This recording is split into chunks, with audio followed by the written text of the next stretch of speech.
జయ శ్రీ రాధేకృష్ణ. శ్రోతలకు నమస్కారం.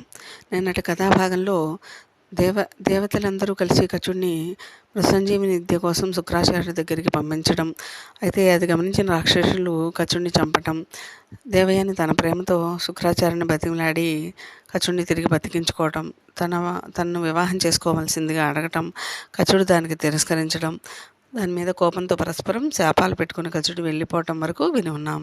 తర్వాత కథను కొనసాగిద్దాం. అయితే ఇలా ఉండగా దేవతలందరూ కూడా ఎలా అయినా సరే రాక్షసరాజుకి మరియు శుక్రాచార్యుని మధ్య గొడవలు తీసుకురావాలని అనుకుంటారు. అయితే అదే అదనుగా ఒకరోజు శర్మిష్ఠ, రాక్షసరాజు కూతురైన శర్మిష్ఠ, శుక్రాచార్యుని కూతురైన దేవయాని, మరికొంతమంది చెలికత్తెలు కలిసి అరణ్యానికి వెళ్ళి అక్కడ వనవిహారం చేస్తూ ఉంటారు. ఆ చెరువు దగ్గర వారి వారి వస్త్రాలన్నీ పెట్టి నీళ్ళలోకి దిగుతూ ఉంటే అదే అదనని చెప్పి దేవతలు పెద్ద గాలి దుమారాన్ని సృష్టించి వారి బట్టలన్నీ చెల్లాచెదరుగా పైకి ఎగిరేలా చేస్తారు. ఇలా చేస్తూ ఉంటే వెంటనే వాళ్ళందరూ కూడా తమ తమ వస్త్రాలు అందుకోవాలని గబగబా వచ్చి ఏది చేతికి అందితే ఆ వస్త్రాలను తీసుకొని గబగబా శరీరానికి చుట్టేసుకుంటారు. అయితే ఇలా చుట్టుకోవడంలో శర్మిష్ఠ దేవయాని యొక్క వస్త్రాలను వేసుకుంటుంది. అయితే అది చూసిన దేవయాని, సందర్భం ఇలా వచ్చింది, గాలి దుమారం వచ్చింది, అందరం ఎవరో ఒక వస్త్రాలను పట్టుకోగలిగిన వాళ్ళని పట్టుకున్నాము, పైగా తను నా స్నేహితురాలు అని స్నేహధర్మంతో వదిలివేయాల్సింది పోయి ఈ విధంగా మాట్లాడుతుంది. నేను నువ్వు నువ్వు వదిలేసిన వస్త్రాలను నేను నా కాలి గోరుతైన కూడా ముట్టుకోను, అటువంటిది నువ్వు నా వస్త్రాలను వేసుకుంటావా అని అవమానిస్తుంది. ఆ అవమానానికి అందున రాజకుమారి, పైగా చుట్టూ చెలికత్తెలు 1000 మంది ఉన్నారు. వీరందరి ముందు దేవయాని ఆ విధంగా మాట్లాడేసరికి శర్మిష్ఠకు కూడా కోపం వచ్చి, మా నాన్నగారు రాజు, ఆ రాజు దగ్గర వారిచ్చే కనక వస్తువుల కోసం మీ నాన్నగారు వచ్చి స్తోత్రాలు చెప్తూ ఉంటే మేము ఇచ్చిన ధాన్యాన్ని తీసుకొని వెళ్ళి బ్రతుకుతుంటారు అన్నట్లు మాట్లాడేసరికి దేవయాని కోపం మరి తీవ్రమైపోతుంది. తర్వాత వారిద్దరూ పెనుగులాడుతూ దేవయాని ఒక బావిలో పడిపోతుంది. అంతే, శర్మిష్ఠ మరియు చెలికత్తెలు వచ్చిన దారిలో వెనక్కి వెళ్ళిపోతారు. దేవయాని ఒక పెద్ద లతను పట్టుకొని, మందమైన లతను వేలాడుతూ ఏడుస్తూ ఉంటుంది. అక్కడికి యయాతి అనే రాజు అక్కడికి వస్తాడు. వచ్చి దేవయానిని చూసి ఈ విధంగా అడుగుతారు, ఎవరమ్మా నువ్వు ఇక్కడ ఎందుకున్నావు అని. దేవయాని ఈ విధంగా సమాధానం చెప్తుంది, నేను అనుకోకుండా ప్రమాదవశాత్తు నేను ఈ బావిలో పడ్డాను.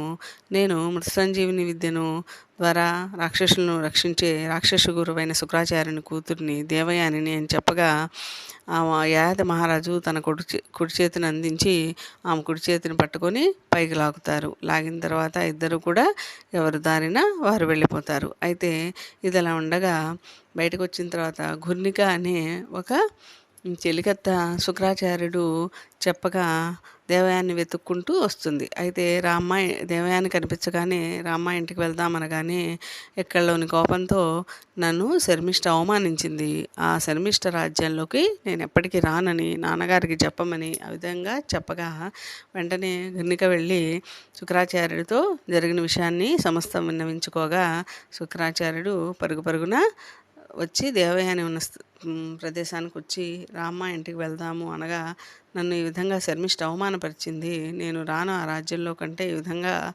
శుక్రాచార్యుడు హితబోధ చేయడానికి ప్రయత్నం చేస్తారు.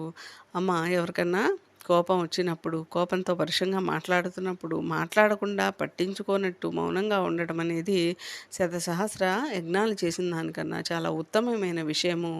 అందున ఆమె రాచబిడ్డ, ఆమెని ఆ విధంగా కోపం పెట్టుకోవటం అనేది పద్ధతి కాదు.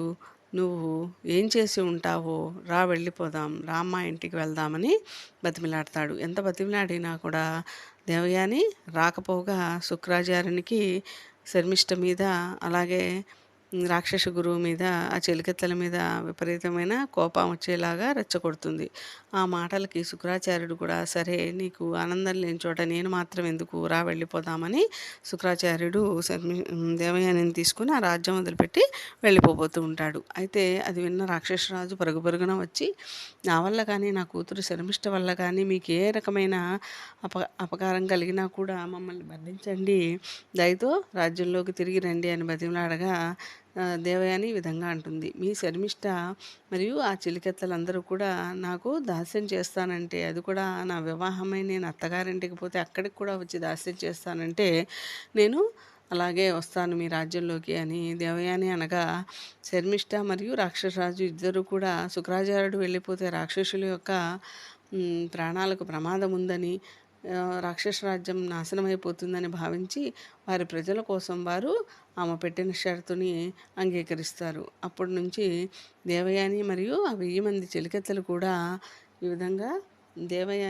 శర్మిష్ఠ మరియు ఆ 1000 మంది చెలికత్తెలు కూడా దేవయానికి శుశ్రూష చేస్తూ దాస్యం చేస్తూ ఉంటారు. అయితే ఒకానొకనోడు ఇలానే అడవుల్లో అరణ్యంలో వన విహారానికి వెళ్తారు శర్మిష్ఠ మరియు దేవయాని మరియు అందరు చెలికత్తెలు. అయితే అక్కడికి యయాతి మహారాజు వచ్చి దేవయానిని చూసి శర్మిష్ఠను చూసి వివాహం చేసుకోవాలనే తలంపుకొస్తాడు. అయితే ఆమె ఎవరు అని తెలుసుకోవడం కోసం దేవయాని దగ్గరికి వెళ్ళి, అమ్మ దేవయానిని చూసి, ఈమ వారు అందరూ ఎవరు, ఇక్కడ ఎందుకు ఏం చేస్తున్నారు అని దేవయాని ప్రశ్నిస్తాడు. దానికి దేవయాని విధంగా ఆలోచించుకుంటుంది. ఈ శర్మిష్ఠ నేను వివాహం చేసుకోవాలని రాజు అనుకుంటున్నట్టున్నాడు, అది జరగడానికి వీల్లేదు, ఎలాగైనా సరే నాకు కచుడు శాపం పెట్టున్నాడు బ్రాహ్మణుడితో వివాహం కాదని, అందుకని నేను ఈ రాజుని వివాహం ఆడదాము ఆడి శర్మిష్ఠకు వివాహం అతనితో జరగకుండా ఆపాలి అని దృఢ నిశ్చయంతో ఈ విధంగా మాట్లాడుతుంది. రాజా, మన ఇద్దరికి పరిచయాలు అక్కర్లేదు, మన ఇద్దరం ముందుగా నుంచే తెలుసు అని మాట్లాడుతూ, ఈమె శర్మిష్ఠ నా దాసి, ఈమెతో పాటు ఆ 1000 మంది కూడా నా దాసులే, ఈమె రాక్షసరాజు కూతురు అని పరిచయం చేస్తుంది. పరిచయం చేసి, రాజా, మునుపటి మన పరిచయంలో మనకు పాణిగ్రహణం జరిగింది అనగానే రాజు తత్తరపడతాడు.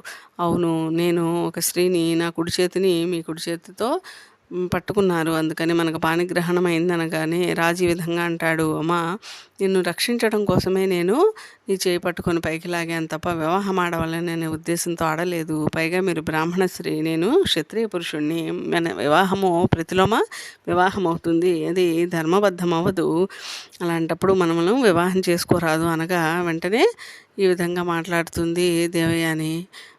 మీరు మా నాన్నగారైన శుక్రాచార్యుడు చెప్తే అంగీకరిస్తారా వివాహం ధర్మబద్ధమని అని వెంటనే ఆయన మౌనం వహించగానే అంగీకారమని భావించి శుక్రాచార్యుని పిలిచి ఈ విధంగా అంటుంది. నాన్న, మేము పూర్వమే పాణిగ్రహణం చేసుకున్నాము, ఇతను నా పాణిగ్రహణం చేసుకున్నందుకు నేను ఇంకొక వ్యక్తిని వివాహం ఆడటం అనేది జరగదు, ఇది ధర్మమా కాదా అని మీరు చెప్తే వింటానని ఈ యాతి మహారాజు అంటున్నారు అనగానే శుక్రాచార్యుడు కూతురు యొక్క మనసును గ్రహించి కూతురు బాధపడకుండా ఉండడం కోసం ఈ విధంగా చెప్తారు.